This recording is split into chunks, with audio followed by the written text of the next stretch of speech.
Hello students, welcome to my channel. तो जैसा कि मैंने आपके भी ये थर्ड सेमेस्टर हिस्ट्री जिसमें आपको पढ़ना है आधुनिक भारत का इतिहास, तो उसकी क्लास शुरू कर दी है। तो जो भी बच्चे किसी कंपटीशन एग्ज़ाम की तैयारी करते हैं तो उनके लिए भी आधुनिक भारत के इतिहास की जो वीडियोस मैं अपलोड कर रही हूँ वो हेल्पफुल होगी। तो बीए के स्टूडेंट्स के साथ साथ उन सभी स्टूडेंट्स के लिए भी हेल्पफुल होगी, क्योंकि आपका सारा जो टॉपिक है मैं वही करवा रही हूँ।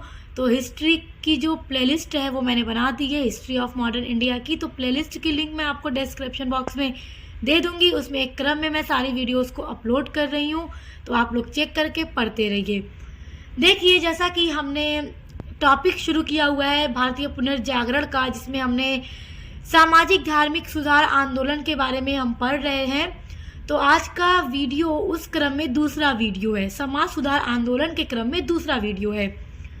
तो इसके पहले वाले वीडियो में हमने राजा राम मोहन राय और ब्राह्मण समाज के बारे में पूरा देखा था कि देखिए, जैसे कि सामाजिक सुधार भारतीय समाज में जो बाल विवाह, सती प्रथा, बहुदेववाद और बहुविवाह को समाप्त करने के लिए राजा राम मोहन राय ने एक आंदोलन चलाया था। ब्राह्मण समाज की उन्होंने स्थापना की थी। इसके अलावा उन्होंने बहुत सारे और भी कार्य किए, लेकिन उनमें से ब्राह्मण समाज सबसे ज़्यादा प्रसिद्ध है।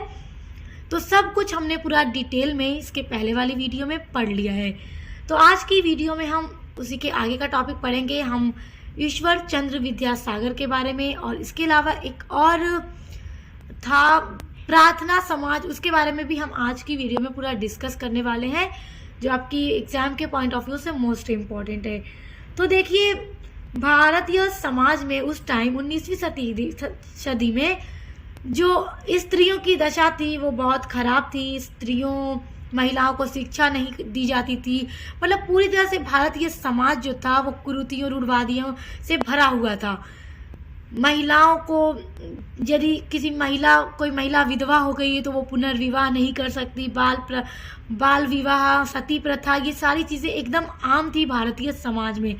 तो उन्हीं सब कुरीतियों को ख़त्म करने के लिए जो बुद्धिजीवी व्यक्ति थे उभर कर सामने हैं, उन्होंने आंदोलन चलाया और उसके लिए भरकर प्रयास किया और अपने प्रयासों में सफल भी होते हैं। तो आज की वीडियो में हम ईश्वर चंद्र विद्यासागर के बारे में पढ़ने वाले हैं। जैसा कि पुरुष प्रधान समाज में रहने वाले ये व्यक्ति एक ऐसे व्यक्ति थे जिन्होंने स्त्रियों का समर्थन किया, स्त्री नारी शिक्षा के लिए, पुनर्विवाह के लिए, इन सभी चीज़ों के लिए इन्होंने खुलकर आवाज़ उठाई। तो आइए देखते हैं इनके बारे में। पहले इनके प्रारंभिक जीवन के बारे में हम थोड़ा जानते हैं, जहां से आपके एग्जाम में प्रश्न बनकर आ सकता है। तो देखिए, ईश्वर चंद्र विद्यासागर का जन्म 26 सितंबर 1820 ईस्वी में पश्चिम बंगाल में हुआ था। उनके बचपन का जो नाम था वो ईश्वर चंद्र बंदोपाध्याय था। तो इनके बचपन का क्या नाम था? ईश्वर चंद्र बंदोपाध्याय। तो यही इनका बचपन का नाम था, याद रखिएगा। जो इनके नाम में आप पढ़ते हैं ईश्वर चंद्र विद्यासागर, तो विद्यासागर उनको उपाधि दी गई थी। देखिए, विद्यार्थी जीवन में ही संस्कृत कॉलेज में उन्हें विद्यासागर की उपाधि प्रदान की गई। तो देखिए, इनके विद्यार्थी जीवन में ही इनको विद्यासागर की उपाधि संस्कृत कॉलेज के तरफ से दी गई थी। जब ये 22 वर्ष की आयु में कलकत्ता के संस्कृत कॉलेज में पढ़ रहे थे तो उसी कॉलेज के द्वारा उन्हें यह उपाधि अर्जित की गई थी। इसका मतलब होता है कि अनेक विषयों पर उनके विशाल ज्ञान के कारण, यानी कि ये इतनी सी उम्र में, 22 वर्ष की उम्र में, इन्हें सभी जैसे विषयों का ज्ञान प्राप्त था। ये काफ़ी ज्ञानी थे।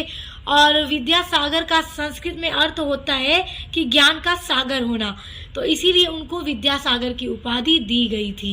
आगे देखिए, अगला पॉइंट है कि 1839 ईस्वी में उन्होंने अपनी कानून की परीक्षा उत्तीर्ण की। तो इन्होंने अपनी कानून की परीक्षा कब उत्तीर्ण की? तो 1839 ईस्वी में। जहाँ पर जिस भी यूनिवर्सिटी में सब्जेक्टिव पेपर होता है तो उनके लिए सारी चीज़ें बहुत इंपॉर्टेंट हैं, और जहाँ ऑब्जेक्टिव्स होता है उनके लिए भी मोस्ट इंपॉर्टेंट है, क्योंकि ऑब्जेक्टिव्स में आपका क्वेश्चन यही सब बनकर आएगा। और सब्जेक्टिव वाले के लिए तो पूरा नोट्स लिखना होगा, क्योंकि अगर पूछ दे ईश्वर चंद्र विद्यासागर पर निबंध लिखिए या ईश्वर चंद्र विद्यासागर के समाज सुधार आंदोलन पर निबंध लिखिए, तो आपको ये सारी चीज़ें लिखनी होंगी। फिर आगे देखिए, 1841 ईस्वी में ये फोर्ट विलियम कॉलेज में संस्कृत विभाग में प्रमुख रूप से भी शामिल हुए। उसके बाद इन्होंने 5 वर्ष तक फोर्ट विलियम कॉलेज में एक संस्कृत पंडित के रूप में काम किया। तो संस्कृत के पंडित के रूप में इन्होंने फोर्ट विलियम कॉलेज में 5 साल तक काम किया था। अब आइए देखते हैं ईश्वर चंद्र विद्यासागर 19वीं सदी के महान समाज सुधारक थे। भारत में महिलाओं की स्थिति को बदलने के लिए इनके योगदान अतुलनीय है। ये महिलाओं के समर्थक थे, महिलाओं की अधिकार के, महिलाओं के शिक्षा के, बाल विवाह के खिलाफ थे। तो ये 19वीं सदी के बहुत महान समाज सुधारक थे और इनके जो योगदान है वो अतुलनीय है। महिलाओं की जो स्थिति थी उसको बेहतर करने के लिए इन्होंने जो भी योगदान दिए हैं वो पूरी तरह से अतुलनीय है।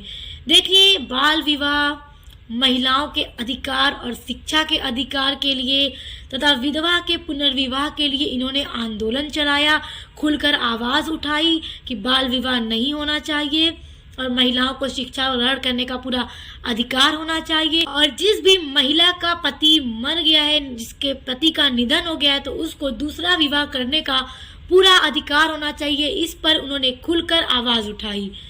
उस समय हिंदू समाज में विधवाओं की जो स्थिति थी बहुत शोचनीय थी।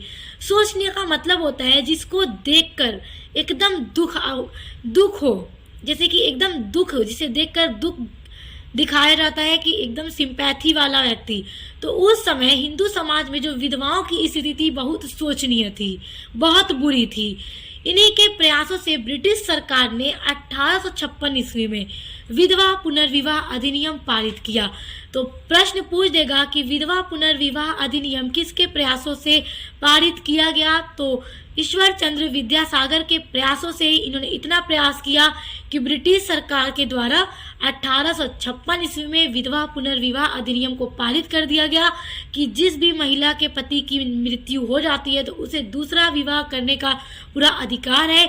और यहाँ तक कि ईश्वर चंद्र विद्यासागर ने 25 विधवाओं का विवाह भी कराया था, पुनर्विवाह कराया था। तो देखिए, महिलाओं के समर्थन में जो इनका सबसे महत्वपूर्ण योगदान है वो यही है कि इन्हीं के प्रयासों से विधवा पुनर्विवाह अधिनियम 1856 ईस्वी में पारित हुआ था। तो याद रखिएगा।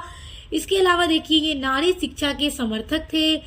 नारी शिक्षा के विकास के लिए भी इन्होंने अपना बहुत योगदान दिया और इनका योगदान बहुत महत्वपूर्ण है। इन्हीं के प्रयासों से कोलकाता में अन्य स्थानों पर बड़ी मात्रा में बालिका विद्यालय की स्थापना हुई। तो याद रखिएगा, इन्होंने कई सारे बालिका विद्यालयों की स्थापना की ताकि जो लड़कियां हैं, जो बालिकाएं हैं, वो अच्छे से शिक्षा ग्रहण कर सकें।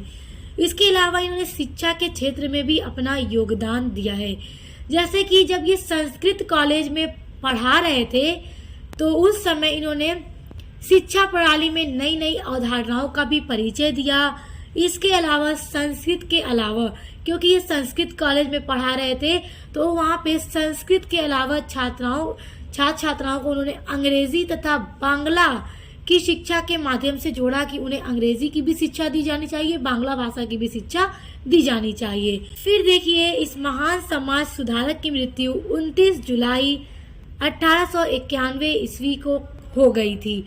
तो 70 वर्ष की आयु में इनकी मृत्यु 1891 ईस्वी में हो गई थी। तो याद रखिएगा, सारे पॉइंट्स आज जो मैंने बताए हैं ये सभी मोस्ट इम्पोर्टेंट हैं। आइए अब आगे पढ़ते हैं। अब देखिए, हम पढ़ेंगे प्रार्थना समाज के बारे में। देखिए, प्रार्थना समाज ये भी एक तरह का सामाजिक धार्मिक सुधार आंदोलन था। देखिए, जब कोलकाता में 1828 ईस्वी में राजा राम मोहन राय जी के द्वारा ब्राह्म समाज की स्थापना की गई थी। उन्होंने ब्राह्म समाज की स्थापना की और इसका उद्देश्य यही था कि जैसे कि समाज से जाति प्रथा का बहिष्कार करना, विधवा पुनर्विवाह को उन्होंने प्रोत्साहन दिया, ब्राह्म समाज के द्वारा महिलाओं की शिक्षा को प्रोत्साहन दिया, सती प्रथा पर रोक लगाई। ये सारी चीजें इन्होंने ब्राह्म समाज के द्वारा की थी। किन्होंने की थी? राजा राम मोहन राय जी ने। तो उन्हीं के द्वारा स्थापित की गई ब्राह्म समाज से प्रेरित होकर मुंबई में प्रार्थना समाज की स्थापना की गई। देखिए, प्रार्थना समाज मुंबई में शुरू धार्मिक सामाजिक सुधार के लिए एक आंदोलन था। इसका उद्देश्य भी धार्मिक सामाजिक सुधार करना था, यानी कि समाज में जो धार्मिक कुरीतियां हैं, सामाजिक कुरीतियां हैं, उनमें सुधार करने के लिए प्रार्थना समाज की स्थापना की गई थी। और प्रार्थना समाज जो था वो पूरी तरह से राजा राम मोहन राय के द्वारा खोला गया ब्रह्म समाज से प्रेरित था। जो कार्य उन्होंने किया ब्रह्म समाज के द्वारा, तो वही उद्देश्य लेकर प्रार्थना समाज की भी स्थापना आत्माराम पांडुरंग के द्वारा 31 मार्च 1867 यानी 67 ईस्वी में की गई थी, जब केशव चंद्र सेन ने महाराष्ट्र का दौरा किया था। देखिए, केशव चंद्र सेन के बारे में मैंने आपको इसके पहले वाली वीडियो में बताई थी, जब मैंने आपको ब्रह्म समाज के बारे में पढ़ाया था, क्योंकि ब्रह्म समाज का नेतृत्व केशव चंद्र ने भी किया था। पूरा पढ़ लीजिएगा वीडियो इसके पहले वाली। तो उसके बाद जब केशव चंद्र सेन महाराष्ट्र गए थे, तो उसी समय 31 मार्च 1867 ईस्वी में आत्माराम पांडुरंग के द्वारा प्रार्थना समाज की स्थापना मुंबई में की गई थी। और याद रखिएगा, इसका उद्देश्य भी लगभग वही था जो ब्रह्म समाज का था, क्योंकि पूरी तरह से ब्रह्म समाज से प्रेरित होकर ही प्रार्थना समाज की स्थापना की गई थी। और जो प्रार्थना समाज के प्रमुख सदस्य थे वो थे महादेव गोविंद रानाडे, उसके अलावा आरजे भंडारकर और नारायण चंद्रावरकर। ये सारे जो थे प्रमुख सदस्य थे। तो याद रखिएगा प्रमुख सदस्य कौन कौन से थे। सबसे पहले तो आत्माराम पांडुरंग, क्योंकि ये इसके संस्थापक भी थे। उसके अलावा महादेव गोविंद रानाडे, आरजे भंडारकर, नारायण चंद्रावरकर, ये सभी प्रार्थना समाज के प्रमुख सदस्य थे। आगे देखिए, प्रार्थना समाज आंदोलन जो था वो राजा राम मोहन राय के द्वारा बंगाल में स्थापित ब्रह्म समाज से पूरी तरह से प्रेरणा ग्रहण की थी। अभी इसके बारे में मैंने आपको बताया कि पूरी तरह से ब्रह्म समाज से ही प्रेरित था। और ब्रह्म समाज की स्थापना कब की गई थी?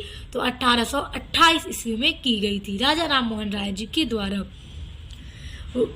और देखिए, व्यक्तिगत तथा सामाजिक जीवन में सुधार लाने के लिए अपनी सारी शक्ति धार्मिक शिक्षा के प्रचार प्रसार में अर्पित कर दी।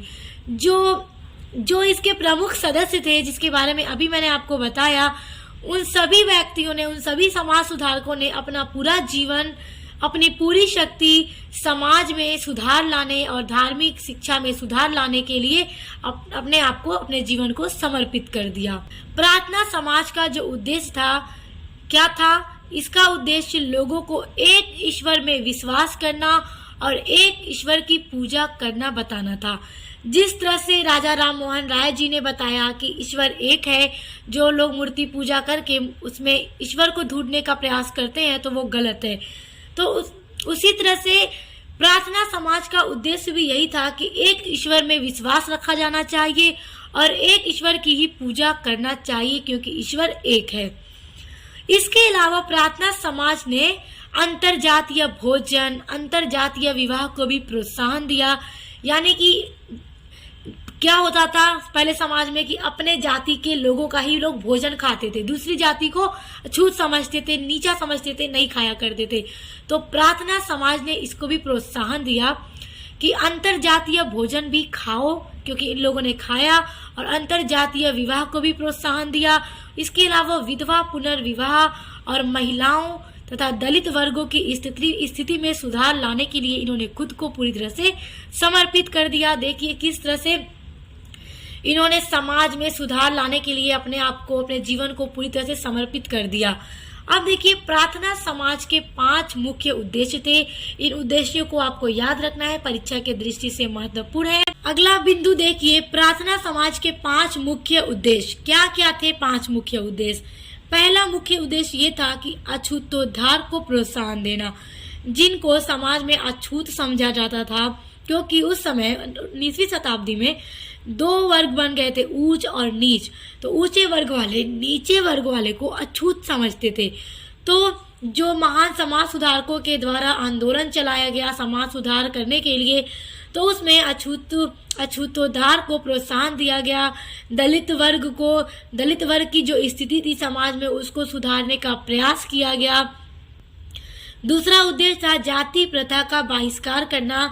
ये जो जाति प्रथा बन रही थी, अलग अलग जातियां दूसरी जातियों को कुछ नहीं समझती थी, तो उनका भी खुलकर इन आंदोलन के द्वारा बहिष्कार किया गया।